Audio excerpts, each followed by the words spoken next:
இன்னும் கொஞ்சம் சேர நவட்டிக்கணுமா வர்றீங்களா? இப்படி உட்காருங்க, நான் வேண்டாம் அப்படி உட்காருங்க, ஒன்றும் பிரச்சனை இல்லை.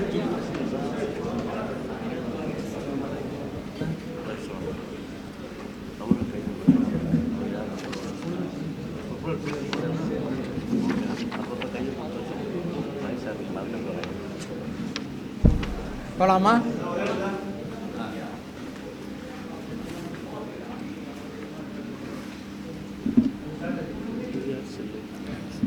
ஆஃபில் தான் ஜேக்கிட்ட கொடுத்துருவோமா? நீங்களும் அடித்தாங்களே சரி, நாப்பில் தான் வச்சுட்டாங்க.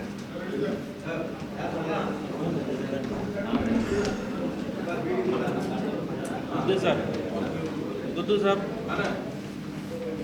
சைலண்டில் வச்சுக்கோ. தொலைபேசி எல்லாம்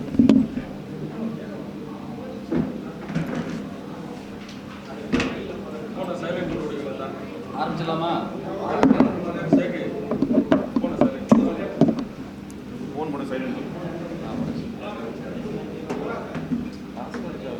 தமிழ்நாடு இஸ்லாமிய இயக்கங்கள் மற்றும் அரசியல் கட்சிகள் கூட்டமைப்பின் சார்பாக இந்த செய்தியாளர் சந்திப்பில்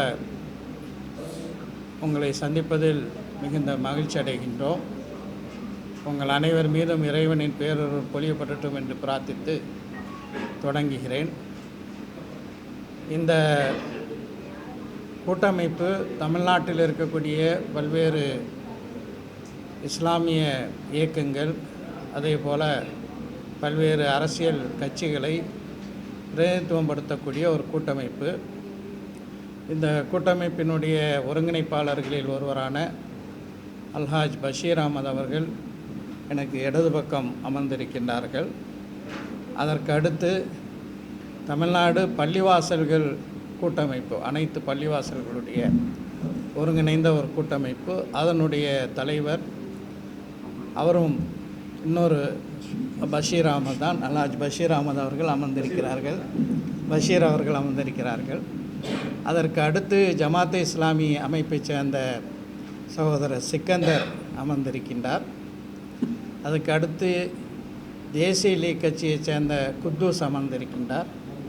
எனது வலதுபுறம் இந்த கூட்டமைப்புக்கு தலைமை தாங்கக்கூடிய ஜமாத்துல் உலமா சபையினுடைய துணை செயலாளர் மௌலவி காஜா முஹித்தீன் ஜமாலி அவர்கள் அமர்ந்திருக்கின்றார்கள். அதற்கு அடுத்து எஸ்டிபிஐ கட்சியினுடைய மாநில செயலாளர், மாநில பொருளாளர் சகோதரர் அமீர் ஹம்சா அவர்கள் அமர்ந்திருக்கின்றார்கள். அதற்கு அடுத்து ஐஎன்டிஜே இந்தியன் தௌஹீத் ஜமாத்தினுடைய துணைத் தலைவர் முனீர் அவர்கள் அமர்ந்திருக்கின்றார்கள். அதற்கு அடுத்து இந்த கூட்டமைப்பினுடைய ஒருங்கிணைப்பாளர்களில் ஒருவரான மன்சூர் காசிஃபி அமர்ந்திருக்கின்றார். வருகின்ற வெள்ளிக்கிழமை அக்டோபர் 4ஆம் தேதி மாலை 4 மணிக்கு சென்னை எழும்பூர் ராஜரத்னம் விளையாட்டரங்கம் அருகிலே தமிழ்நாடு இஸ்லாமிய இயக்கங்கள் மற்றும் அரசியல் கட்சிகள் கூட்டமைப்பின் சார்பாக ஒன்றிய அரசு மக்களவையில் அறிமுகப்படுத்தி பிறகு பல்வேறு கட்சிகளினுடைய எதிர்ப்புகளால் இப்போது நாடாளுமன்ற கூட்டு நடவடிக்கை குழுவினுடைய பரிசீலனையில் இருக்கும் வக்ஃபு திருத்த மசோதா 2024 கண்டித்து ஒரு மாபெரும் மக்கள் திரள் போராட்டம் நடத்தவிருக்கின்றோம். மக்களவையில் இந்த வக்ஃபு திருத்த மசோதா அறிமுகப்படுத்தப்பட்ட போது அதை இந்தியா கூட்டணியில் உள்ள கட்சிகள் மட்டுமல்ல, பாஜகவுக்கு ஆதரவாக இருக்கக்கூடிய தெலுங்கு தேசம், எல்ஜேபி, அதே போல் ஜனதாதள் யுனைடெட் போன்ற கட்சிகளும் ஆட்சேபனை தெரிவித்தன. இதன் காரணமாக அது நாடாளுமன்றத்தினுடைய கூட்டு நடவடிக்கை குழுவுக்கு அனுப்பப்பட்டது. நாடாளுமன்ற உறுப்பினர் திரு ஜெகதாம்பிகா பால் தலைமையில் ஒரு 23 பேர் கொண்ட கூட்டு நாடாளுமன்ற நடவடிக்கை குழு அமைக்கப்பட்டு அது தலைநகர் டெல்லியில் மட்டுமல்லாமல் இந்தியாவினுடைய பல்வேறு பகுதிகளுக்கு சென்று மக்களுடைய கருத்துக்களை கேட்டு அந்த பணியை செய்து வருகிறது. இந்த சூழலில் மத்திய உள்துறை அமைச்சர் அமித்ஷா அவர்கள் நேற்றைக்கு முன்தினம் ஒரு பேட்டி அளிக்கின்றார். அந்த பேட்டியில் அவர் என்ன குறிப்பிடுகிறார் என்றால், வருகின்ற குளிர்கால நாடாளுமன்ற கூட்டத்தொடரில் இந்த வக்ஃப் வாரிய மசோதா சட்டமாகவே தீரும் என்று அவர் பேசியிருக்கிறார்.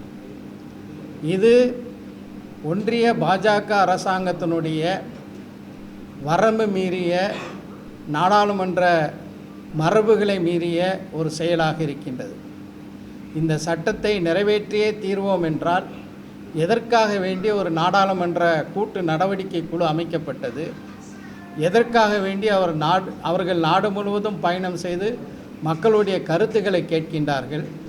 இவை அனைத்தும் பயனற்ற வகையில் அமைந்திருக்கக்கூடிய ஒரு சூழலில் தான் வருகின்ற அக்டோபர் 4ஆம் தேதி மாலை 4 மணிக்கு எங்களுடைய கூட்டமைப்பின் சார்பாக இந்த போராட்டத்தை ஆர்ப்பாட்டத்தை நடத்தவிருக்கின்றோம்.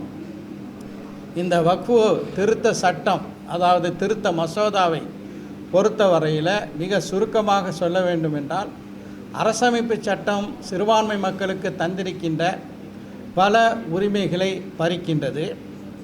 இந்த சட்டம் முரண்பாடுகளினுடைய மொத்த வடிவமாக இருக்கின்றது. நாட்டினுடைய பொதுவான சட்டங்களையும் கூட மீறி இருக்கின்றது. உதாரணமாக சொல்ல வேண்டுமென்றால், இந்த சட்டத்தினுடைய அதாவது ஏற்கனவே இருக்கக்கூடிய வக்ஃப் வாரிய சட்டம் 108A பிரிவு என்ன சொல்கிறது என்றால், சிறப்பு சட்டங்கள், அதாவது இந்த வக்ஃபு சட்டம் மற்ற சட்டங்களை தாண்டி அது செயல்படும் என்று சொல்கிறது. நாட்டில் பல சிறப்பு சட்டங்கள் ஏற்றப்படும் போது அது பொதுவான சட்டத்தை மீறி அந்த ஸ்பெஷல் ஆக்ட் தான் ப்ரிவேல் ஆகும். இது உச்சநீதிமன்றத்தினுடைய தீர்ப்பிலே சொல்லப்பட்டிருக்கிறது. அதையும் மீறி இந்த சட்டம் ஏற்றப்பட்டிருக்கிறது. அதே போல் லிமிட்டேஷன் ஆக்ட் என்று சொல்லக்கூடிய ஒரு பிரிவு வக்ஃபு சட்டத்தில் 107வது பிரிவாக இருந்தது. அந்த பிரிவை நீக்குகிறார்கள். இந்த பிரிவை ஏன் முஸ்லீம் சொத்துக்களை கண்காணிக்கக்கூடிய வக்ஃபு சட்டத்திலிருந்து மட்டும் நீக்க வேண்டும்? லிமிட்டேஷன் ஆக்ட் இன்றைக்கி பார்த்திங்கன்னா தமிழ்நாட்டில் Hindu religious and charitable endowments act 1959 ஏற்றப்பட்டது. அந்த சட்டத்தில் நீங்கள் பார்த்தீங்கன்னா அதனுடைய 109வது பிரிவு லிமிட்டேஷன் ஆக்டை, அதாவது கால வரம்பை தாண்டியும் கூட அது செயல்படலாம் என்று ஒரு விதிவிலக்கு கொடுக்கப்பட்டிருக்கிறது. இதே போல் தெலுங்கானாவில் உள்ள ஹிந்து என்டோமெண்ட்ஸ் ஆக்டுக்கும் அந்த பிரிவு இருக்கின்றது. ஆனால் வக்ஃபு சட்டத்துக்கு மட்டும் அதை எடுத்துடுறாங்க. இதில் வக்ஃபு சொத்துக்களை ஆய்வு செய்வதற்காக சர்வே கமிஷனர்னு ஒரு ஆள் இருக்கிறார். ஆனால் அந்த சர்வே கமிஷனர் என்ற பொறுப்பை தூக்கிடுறாங்க. இந்த சர்வே கமிஷனர் ஏதோ வக்ஃப் வாரியம் நியமிக்கக்கூடிய ஒரு ஆள் அல்ல, அரசே நியமிக்கக்கூடிய ஒருவர் தான். அவர் நாட்டில் பொதுவாக சர்வே செய்யக்கூடிய பணி அவருக்கு இருக்கின்றது. அவரை எடுத்துவிட்டு மாவட்ட ஆட்சித்தலைவருக்கு அந்த பொறுப்பை கொடுக்குறாங்க. இப்போ என்ன ஆகுதுன்னா, மாவட்ட ஆட்சித்தலைவர் சர்வேயும் பண்ணுவார். அதே போல் அந்த சொத்து அரசு சொத்து என்றால் அதுக்கு அவரே உரிமை கொண்டாடுவார் என்பது மிகவும் மோசமான ஒரு மரபாக இருக்கின்றது. இப்படியாக பல முரண்பாடுகள் இந்த சட்டத்தில் இருக்கின்றது. குறிப்பாக சொல்ல வேண்டுமென்றால், இந்தியாவினுடைய நாடாளுமன்ற வரலாற்றில் மொத்தம் 115 திருத்தங்களை கொண்ட ஒரு சட்டம் இதுவரை ஏற்றப்படவே இல்லை. இந்த வக்ஃப் வாரிய திருத்த மசோதாவில் 33 புதிய விதிமுறைகளை உள்ளே நுழைக்கின்றார்கள். 45 விதிமுறைகளை மாற்றுகிறார்கள். 37 விதிமுறைகளை நீக்கிவிட்டார்கள். ஆக மொத்தம் 115 திருத்தங்களை கொண்டு வந்திருக்கிறார்கள். இதனுடைய ஒட்டுமொத்தமான நோக்கம் என்னவென்றால், வக்ஃபுக்கான உரிமைகள் அனைத்தையும் பறிக்க வேண்டும் என்பதுதான் ஒன்றிய பாஜக அரசு. இப்படி திருத்தங்களை கொண்டு நேரடியாக வக்ஃபு சட்டமே இல்லை, 1995 ஏற்றப்பட்ட வக்ஃபு சட்டமே இல்லை என்று சொல்வதற்கு பதிலாக இப்படியான திருத்தங்களை கொண்டு வந்து வக்ஃபு சொத்துக்களை கபலீகரம் செய்யக்கூடிய மிக மோசமான ஒரு வேலையை ஒன்றிய பாஜக அரசு செய்திருக்கிறது.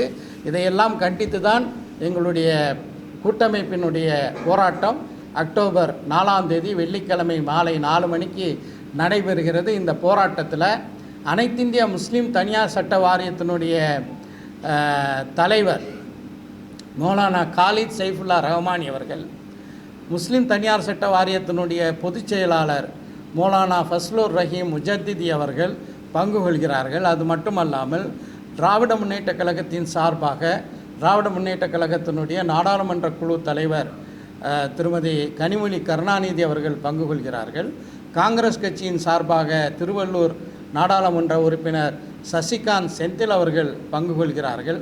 விடுதலை சிறுத்தைகள் கட்சியினுடைய தலைவர் நாடாளுமன்ற உறுப்பினர் தோல் திருமாவளவன் அவர்கள் பங்கு கொள்கிறார்கள்.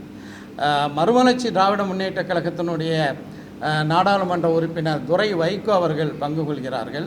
மார்க்சிஸ்ட் கம்யூனிஸ்ட் கட்சியின் சார்பாக மதுரை நாடாளுமன்ற உறுப்பினர் சு வெங்கடேசன் அவர்களும், இந்திய கம்யூனிஸ்ட் கட்சியின் சார்பாக திருப்பூர் நாடாளுமன்ற உறுப்பினர் சுப்பராயன் அவர்களும், இந்தியன் யூனியன் முஸ்லீம் லீகினுடைய ராமநாதபுரம் நாடாளுமன்ற உறுப்பினர் நவாஸ்கனி அவர்களும் பங்கு கொள்கிறார்கள். பெருந்திரளாக ஆயிரக்கணக்கான மக்கள் இந்த போராட்டத்தில் பங்கு கொள்ளவிருக்கிறார்கள்.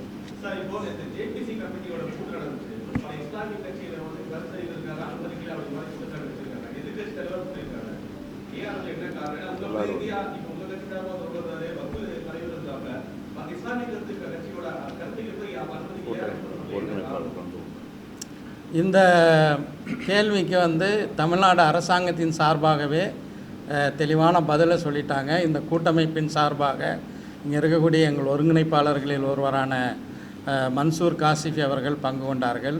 பள்ளிவாசல் கூட்டமைப்பின் சார்பாக நம்முடைய பஷீர் அவர்கள் பங்கு கொண்டார்கள்.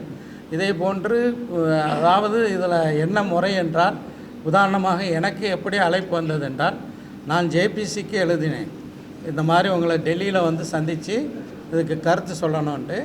அதை மையமாக வைத்து நீங்கள் டெல்லிக்கு வர வேண்டாம், நாங்கள் சென்னைக்கே வருகிறோம் அப்படின்னு சொன்னாங்க. எனவே ஜேபிசி கூட்டு நாடாளுமன்ற நடவடிக்கை குழு யாரெல்லாம் அப்ரூவ் பண்ணியிருக்காங்களோ அவர்களை எல்லாம் அழைத்திருக்கிறார்கள்.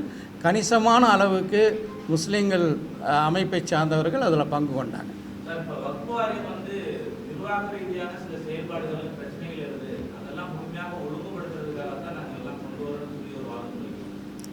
அது தவறான வாதம்.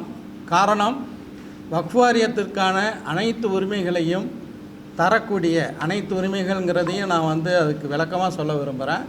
40வது பிரிவு, அந்த 40வது பிரிவை முழுமையாக இந்த திருத்த சட்டத்தில் எடுத்து விடுறாங்க. அந்த 40வது பிரிவு என்னென்னா, ஒரு சொத்து வக்ஃபு சொத்தா இல்லையா அப்படிங்கிற தீர்மானிக்கக்கூடிய ஒரு உரிமை இந்த ஏற்கனவே இருக்கக்கூடிய 1995 வக்ஃபு சட்டத்தில் இருக்குது. அப்படி தீர்மானிக்கும்போது வெறுமனே வாரியத்தினுடைய கூட்டத்தை நடத்தி தீர்மானிப்பது அல்ல, அதற்கென்று சில முறைகளை இந்த 95 சட்டமே சொல்கிறது. அதற்கான எப்படி ஆய்வு செய்ய வேண்டும், எப்படி அறிக்கைகளை வாங்கணும், அந்த அறிக்கைகள் அரசுக்கு செல்ல வேண்டும்.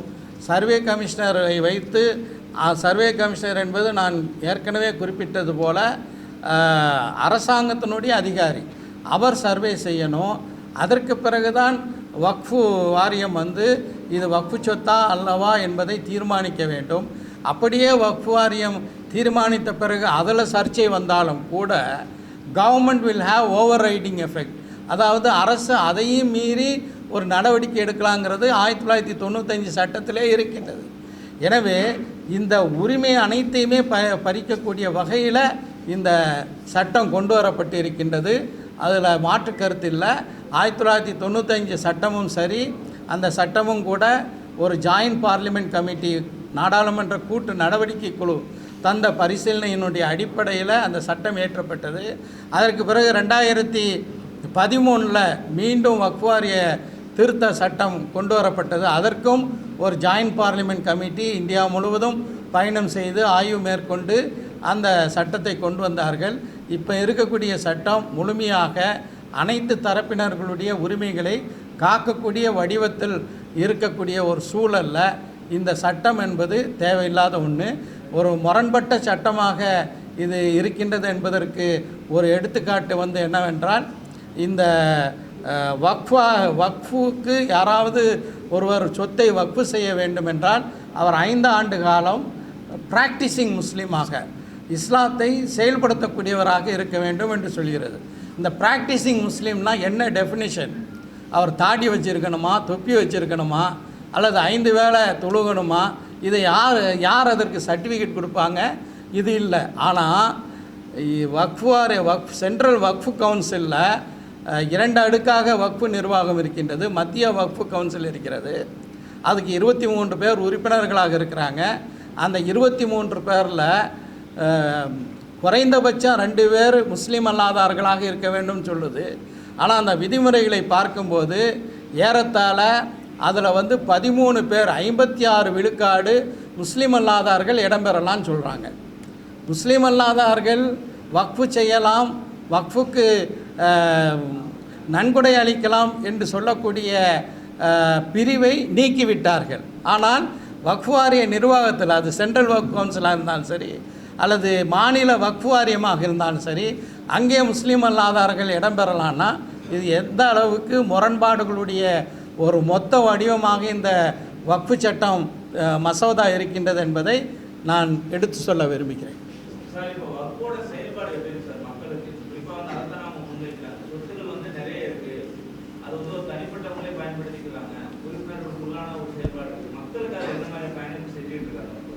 அதாவது எல்லா இடங்களிலும் முறைகேடுகள் இருக்கும்.